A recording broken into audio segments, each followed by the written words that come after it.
Hello, thank you for coming and listening to my talk today. This is work that I've been doing with Camille Cantico-Howson and Martin Kingsbury at Imperial College London on equity, diversity and inclusion. Does social justice from the top trickle down? So to start, I want to go through the outline of what I'm going to talk about today. I'll give you some background context, especially to do with learning and teaching strategy, which influenced this whole process that I'm going to be talking about in the curriculum review. Then I'll present results about bringing equity, diversity and inclusion, EDI, into the physics curriculum from an interview study that I did and some module analysis of learning objectives. From that, we got three themes. One of them was perception of the curriculum in physics, the power structure of the university, and control of the curriculum, and how those, we'll explore how those themes influenced how EDI was or was not incorporated into the curriculum. And then finally, I'll end up with some conclusions. So in terms of context, this is a lovely picture of our physics department at the Blackett Building in London. And we take in about over 250 undergraduate physics students per year. About 30% of those are women and 50% are international students. And then we take in about 70 postgraduate students per year. That fluctuates a bit, depending on funding, I guess. Then in terms of the learning and teaching strategy, so the learning and teaching strategy was introduced in 2017.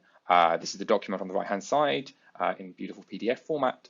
There was 4 pillars to the learning and teaching strategy, which were assessment reform, active learning, diversity and inclusion, and digital and technology enhanced learning. And the first sort of step of this implementing the learning and teaching strategy was an institution-wide curriculum review. And that's what we're going to sort of be talking about today. Because in the curriculum review, all these 4 pillars were supposed to be influencing and coming through in the curriculum documents that were produced. So we did see some assessment reform going down from 100% final exams to doing some more continuous assessment. We did see introducing active learning into the classroom, so moving away from traditional lectures. The pandemic really influenced the digital and technology enhanced learning and accelerated that, though it was started in 2017. So it was kind of prepared for that a little bit more. And then the diversity and inclusion aspect, though, there's still a question mark about this.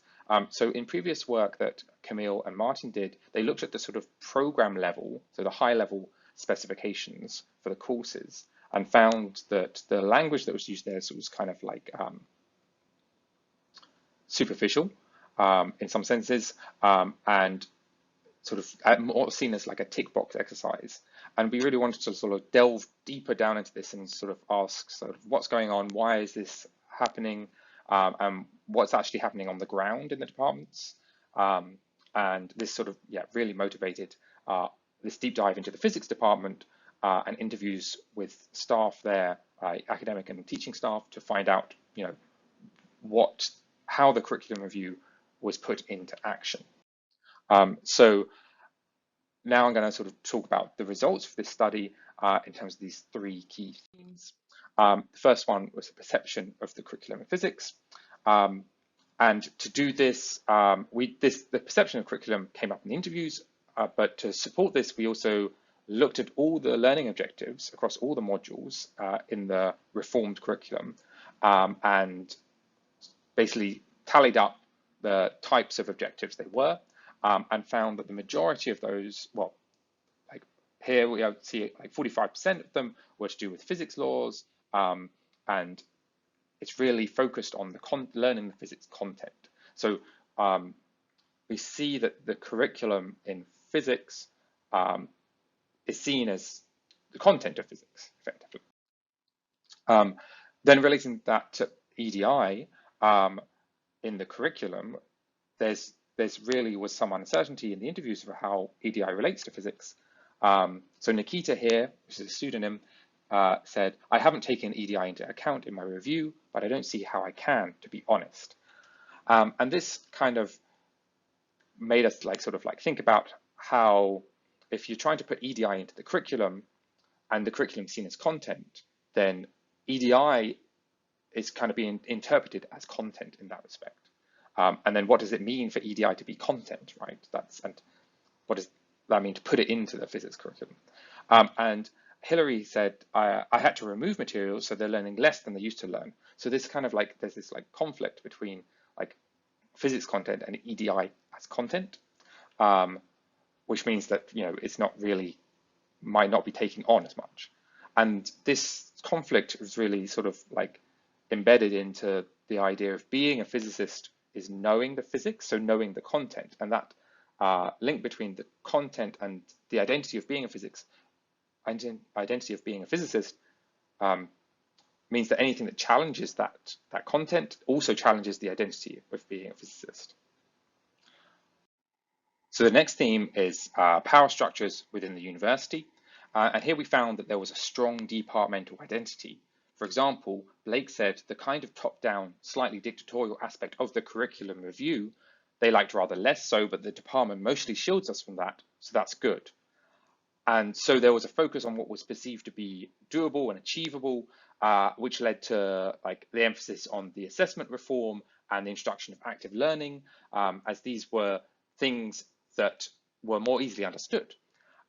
For example, again, Adrian says, from my point of view, EDI hasn't come out of the department strategy for the curriculum review. So it wasn't there.